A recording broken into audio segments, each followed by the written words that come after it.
Students and welcome back to English with professor Tabassum.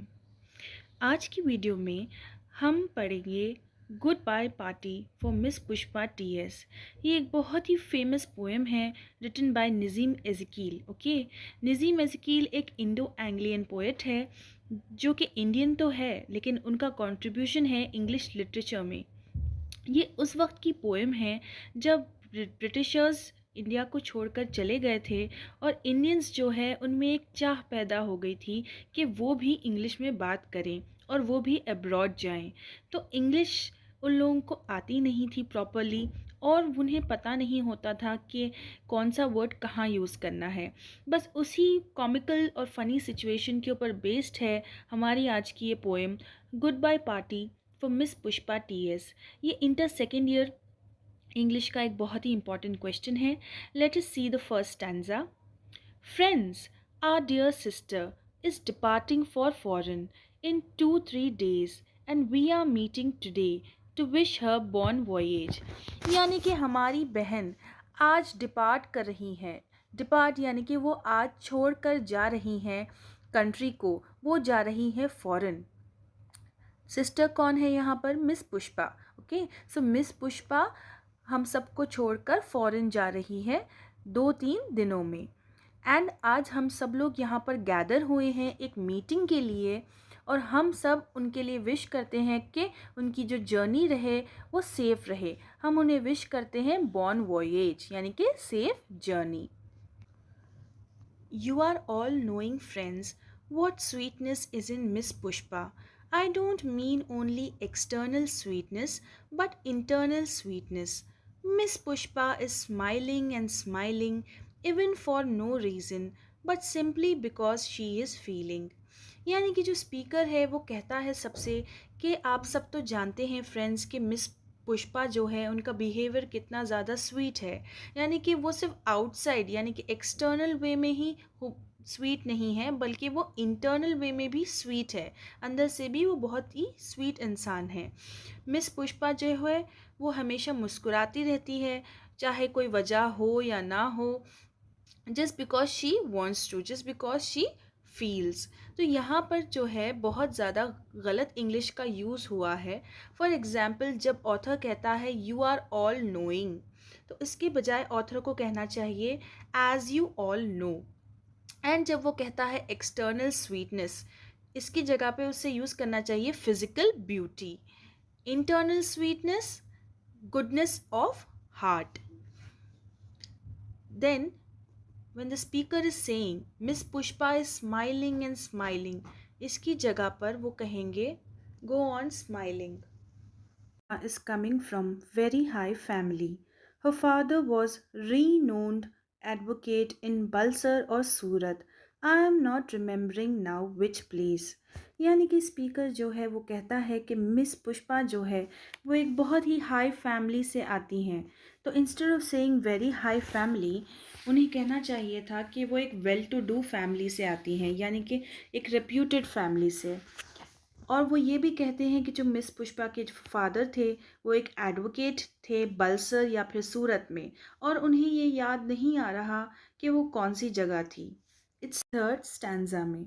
अब coming to the fourth stanza. Surat, ah yes, once only I stayed in Surat with family members of my uncle's very old friend. यानी कि उन्हें अचानक से याद आ गया कि उनके जो फादर थे मिस पुष्पा के वो सूरत से थे। फिर वो अपना एक्सपीरियंस शेयर करने लगे जो स्पीकर थे, जबकि उन्हें मिस पुष्पा के बारे में बात करनी चाहिए थी लेकिन वो अपना खुद का एक्सपीरियंस शेयर करने लग गए कि वो भी एक सूरत में रहे थे अपने फैमिली मेम्बर्स के साथ, जो उनके अंकल के एक वेरी ओल्ड फ्रेंड थे। उनकी जो वाइफ थी उसने खाना बनाया था और वो खाना बहुत अच्छा था, लेकिन ये बहुत लंबे अरसे पहले की बात थी। तो ये वो कहते हैं फोर्थ स्टैंजा में। ओके, सो जब वो कहते हैं I am not remembering, instead of saying this उन्हें कहना चाहिए था आई डोंट रिमेंबर। ओके, और जब वो कहते हैं once only I stayed, instead of saying once only I stayed उन्हें कहना चाहिए कि I stayed only once. His wife was cooking nicely. That was long time ago. यानी कि मेरे अंकल के ओल्ड फ्रेंड की बीवी बहुत अच्छी तरीके से खाना बना रही थी और ये बहुत ही लंबे समय की बात थी। तो जो स्पीकर है वो थोड़ा डाइवर्ट हो जाते हैं टॉपिक से और वो अपना एक्सपीरियंस शेयर करने लगते हैं in this stanza. Then coming to the next stanza, he says, coming back to Miss Pushpa, she is most popular lady with men also and ladies also. फिर अब उन्हें याद आ गया मिस पुष्पा के फेयरवेल की स्पीच देना है, तो वो कहते हैं कि coming back to Miss Pushpa जो है एक बहुत ही पॉपुलर लेडी हैं, यानी कि बहुत मशहूर लेडी हैं। वो मेन के साथ भी पॉपुलर है और लेडीज़ के साथ भी। तो जब वो यहाँ पर कहते हैं with men also and ladies also, instead of saying this line उन्हें ये कहना चाहिए कि with main and women. Whenever I asked her to do anything, she was saying, just now only I will do it. That is showing good spirit. I am always appreciating the good spirit. Pushpa miss is never saying no. यानी कि यहाँ पर भी बहुत ज़्यादा grammatical mistakes हुए हैं, where जो स्पीकर है वो कहते हैं कि जब भी मैं मिस पुष्पा से कुछ भी काम कहता था तो वो कहती थी कि अभी वो जल्द से जल्द करेगी उस काम को, just now only I will do it. And ये जो है वो उनकी गुड स्पिरिट है और मैं हमेशा एक अच्छी स्पिरिट को अप्रिशिएट करता हूँ। और मिस पुष्पा जो है वो कभी भी कोई भी काम को नो नहीं कहती थी। यहाँ पर जो स्पीकर है जब वो कहते हैं कि मिस पुष्पा कहती थी just now only I will do it, so ये कहने की बजाय उन्हें ये कहना चाहिए था I will do it now या फिर I will do it immediately. That is the correct English. And जब वो कहते हैं कि that is showing good spirit, उन्हें कहना चाहिए that shows good spirit. And when he's saying, I am always appreciating the good spirit, instead of that, he should say that I always appreciate. So I or anybody is asking, she is always saying yes. And today she is going to improve her prospect and we are wishing her bon voyage. यानी कि जब भी मैं या कोई और miss Pushpa से कुछ भी करने के लिए कहता था तो वो हमेशा यस कहती थी और वो आज जाने वाली है अपना प्रॉस्पेक्ट यानी कि अपने कामयाबी के चांसेस को इम्प्रूव करने के लिए। और हम सब यहाँ पर विश करते हैं उनके लिए बॉर्न वॉयेज यानी कि सेफ जर्नी। तो यहाँ पर भी एरर है, यहाँ पर वॉट एवर आई और एनीबडी इज़ आस्किंग, तो यहाँ पर एनीबडी इज़ आस्किंग नहीं होना चाहिए, यहाँ पर होना चाहिए वॉट एवर आई और anybody asks.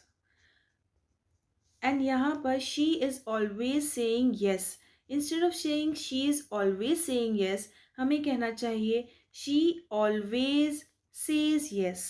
So these were the grammatical mistakes here.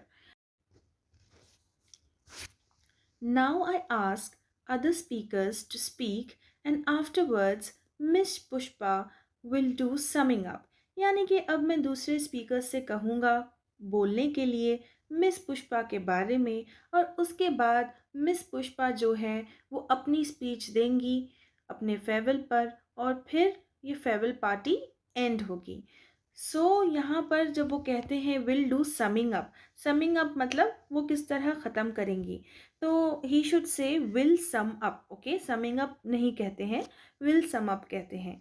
So the whole poem is a very comical situation where the speaker is having lack of proper speaking skills. That's why he is making so many mistakes.